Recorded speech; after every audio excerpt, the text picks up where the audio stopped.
Hello everyone, welcome to exam affairs. आज से हम शुरू कर रहे हैं भारतीय राज्य व्यवस्था की एक कंप्लीट सीरीज़, जिसमें हम बेसिक से एडवांस तक हर टॉपिक को कॉन्सेप्ट के साथ फैक्ट को मिक्स करके पढ़ेंगे। जैसा कि आप लोगों को पता है कि जो भारतीय राज्य व्यवस्था है, इसमें हम लोग कॉन्स्टिट्यूशनल फ्रेमवर्क, संवैधानिक ढांचा, सरकार की प्रणाली, सिस्टम ऑफ गवर्नमेंट, केंद्र सरकार, सेंट्रल गवर्नमेंट, ये मेन टॉपिक है। इसके अंदर सब टॉपिक्स हैं। उसमें हम लोग कुल मिला के 29 टॉपिक को कवर करने वाले हैं, लेकिन ये ज़रूरी नहीं है कि इसी क्रम में हो।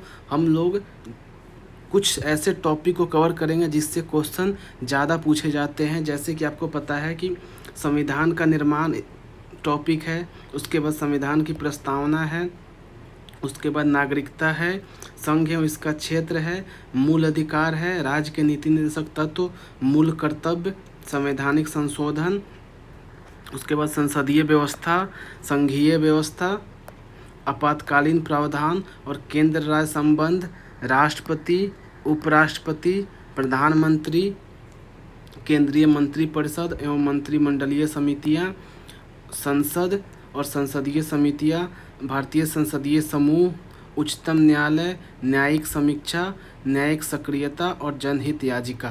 तो इसमें जो टॉपिक ज़्यादा इम्पोर्टेंट है उस टॉपिक को हम लोग पहले कवर करने की कोशिश करेंगे, जिससे क्या है, आपको रिवीजन, जो लोग पढ़ चुके हैं एक बार, उनको वो टॉपिक पढ़ना है जो ज़्यादा इम्पोर्टेंट है, वो अपना वो कवर कर लेंगे। और जो नए लोग हैं वो भी एक सिलसिलेवार ढंग से पूरे टॉपिक को, होल पॉलिटी, संपूर्ण भारतीय राज्य व्यवस्था को हम लोग स्टडी करेंगे।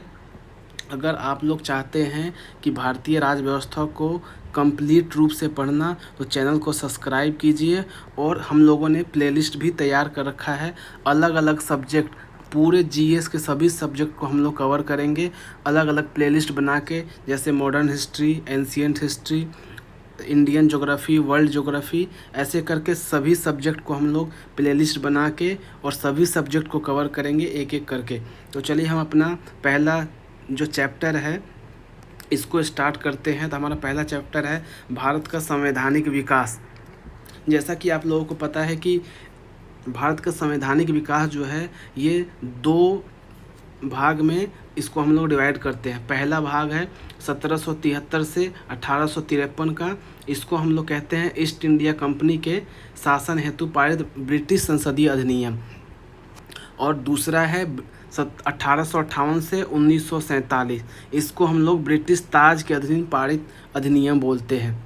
जैसा कि आप लोगों को पता है कि 1857 में सिपाही विद्रोह होता है, जिसके बाद जो शासन है वो ब्रिटिश ताज के अधीन हो जाता है।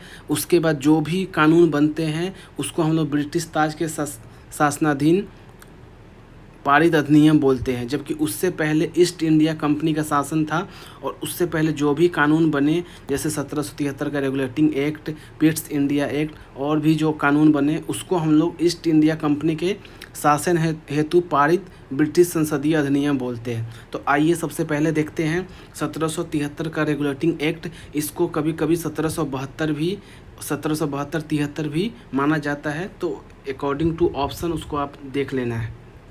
तो इसमें देखते हैं, ये भारत में ईस्ट इंडिया कंपनी के कार्यों को नियमित और नियंत्रित करने की दिशा में ब्रिटिश सरकार को उठाया गया यह पहला कदम है। इसके द्वारा पहली बार कंपनी के प्रशासनिक एवं राजनीतिक कार्यों को मान्यता मिली। इसके द्वारा भारत में केंद्रीय प्रशासन की नींव रखी गई। अब देख लेते हैं कि इस रेगुलेटिंग एक्ट में क्या क्या प्रमुख विशेषताएं थी या जो प्रावधान थे।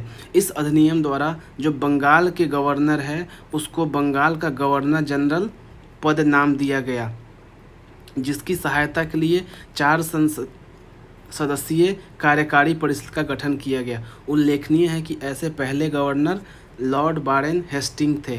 तो आपसे ये पूछा जा सकता है कि कब जो है बंगाल का गवर्नर जनरल बना, और पहला गवर्नर जनरल कौन बना, तो वो लॉर्ड वारेन हेस्टिंग्स थे। और ये बंगाल के गवर्नर जनरल से बंगाल का गवर्नर जनरल हो गया। उसके बाद देखते हैं, इसके द्वारा मद्रास, बम्बई के गवर्नर बंगाल के गवर्नर जनरल के अधीन हो गए। जबकि सबसे पहले प्रेसिडेंसी के गवर्नर एक दूसरे से अलग थे। जैसे कि आपको पता है 1773 के रेगुलेटिंग एक्ट से पहले जो ही प्रेसिडेंसी थी, जैसे मद्रास प्रेसिडेंसी, बम्बई प्रेसिडेंसी और बंगाल प्रेसिडेंसी, ये तीनों अलग प्रेसिडेंसी थी। लेकिन इस अधिनियम के द्वारा यह प्रावधान कर दिया गया कि जो बंगाल का गवर्नर जनरल है उसी के अधीन अब मद्रास और बम्बई के गवर्नर भी काम करेंगे। इस अधिनियम के अंतर्गत कलकत्ता में 1774 में एक उच्चतम न्यायालय की स्थापना की गई, जिसमें एक मुख्य न्यायाधीश और 3 अन्य न्यायाधीश का प्रावधान किया गया।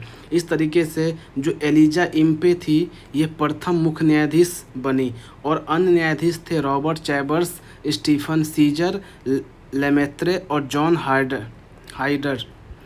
इस तरीके से आपको ये भी याद रखना है, ये तो कई बार पूछा जा चुका है कि प्रथम मुख्य न्यायाधीश कौन थे, उनका नाम क्या था, तो सर एलिजा इम्पे।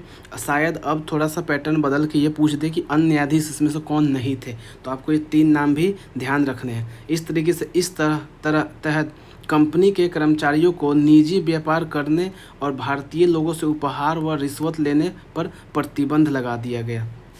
इस अधिनियम के द्वारा ब्रिटिश सरकार का कोर्ट ऑफ डायरेक्टर कंपनी का गवर्निंग बॉडी के माध्यम से कंपनी पर नियंत्रण सशक्त हो गया। इसने भारत में इसके राजस्व, नागरिक और सैन्य मामलों की जानकारी ब्रिटिश सरकार को देना आवश्यक कर दिया गया। इस तरीके से देखते हैं कि इसकी 5 प्रमुख विशेषताएं रहीं। अब हम अपना अगला 1784 का पिट्स इंडिया एक्ट देखते हैं। रेगुलेटिंग एक्ट 1773 की कमियों को दूर करने के लिए ब्रिटिश संसद ने एक संशोधित अधिनियम 1781 में पारित किया। इसे एक्ट ऑफ सेटलमेंट के नाम से भी जाना जाता है। इसके बाद अन्य महत्वपूर्ण अधिनियम पिट्स इंडिया एक्ट 1784 में अस्तित्व में आया। हम लोग अभी केवल उन अधिनियम को ही कवर कर रहे हैं जो एग्ज़ाम के पॉइंट ऑफ व्यू से इम्पोर्टेंट है। अब इस प्रकार इस अधिनियम 2 कारणों से महत्वपूर्ण था। पहला, भारत में कंपनी के अधीन क्षेत्र को पहली बार ब्रिटिश आधिपत्य का क्षेत्र कहा गया। दूसरा, ब्रिटिश सरकार को भारत में कंपनी के कार्यों और उसके प्रशासन पर पूर्ण नियंत्रण प्रदान कर दिया गया। अब देख लेते हैं इसकी प्रमुख विशेषताएं क्या रही। इसने कंपनी के राजनीतिक और वाणिज्यिक कार्यों को पृथक कर दिया। इसने निदेशक मंडल को कंपनी के व्यापारिक मामलों के अधीक्षण की अनुमति तो दे दी, लेकिन राजनीतिक मामलों के प्रबंधन के लिए नियंत्रण बोर्ड, जिसको हम लोग बोर्ड ऑफ कंट्रोल BOC के नाम से एक नए निकाय का गठन कर दिया। इस प्रकार द्वैध शासन की व्यवस्था का आरंभ किया गया। अब आपसे पूछा जा सकता है कि पहली बार द्वैध शासन व्यवस्था का आरंभ कब हुआ, तो पिट्स इंडिया एक्ट है जिसमें द्वैध शासन व्यवस्था का आरंभ हुआ। नियंत्रण बोर्ड को यह शक्ति दी गई कि वह ब्रिटिश नियंत्रित भारत में सभी नागरिक, सैन्य, सरकार व राजस्व गतिविधियों का अधीक्षण एवं नियंत्रण करे। अब हम देखते हैं अपना अगला अधिनियम 1793 का चार्टर कानून। इसमें था कि लॉर्ड कॉर्नवालिस को दी गई काउंसिल के निर्णयों के ऊपर अधिभावी शक्ति को भविष्य के सभी गवर्नर जनरलों एवं प्रेसिडेंसियों के गवर्नरों तक विस्तारित कर दिया गया। इसने गवर्नर जनरल को अधीनस्थ बॉम्बे एवं मद्रास प्रेसिडेंसी की सरकार के ऊपर अधिक नियंत्रणकारी शक्ति प्रदान की। इसने भारत पे व्यापार के एकाधिकार को अगले 20 वर्षों की अवधि के लिए बढ़ा दिया। इसने कमांडर इन चीफ के गवर्नर जनरल काउंसिल के सदस्य होने की अनिवार्यता समाप्त कर दी, बशर्ते कि उसे उसी रूप में नियुक्त किया गया हो। इसने व्यवस्था दी कि बोर्ड ऑफ कंट्रोल, जिसको हम BOC बोलते हैं, के सदस्यों तथा उसके कर्मचारियों को भारतीय राजस्व में से ही भुगतान किया जाए। जो BOC के सदस्यों की जो पेमेंट होती थी उसका भुगतान जो है भारतीय राजस्व से किया जाने लगा। इस तरीके से ये है प्रमुख विशेषताएं। इस तरीके से हमने अभी देखा कि भारत का संवैधानिक विकास में जो महत्वपूर्ण चैप्टर्स हैं उसको कवर किया। अभी इसमें और भी अधिनियम आएंगे। तो ये रहा आज का हमारा पॉलिटी का पहला series. Thank you for watching. मिलते हैं अपने नेक्स्ट वीडियो में। Thank you so much.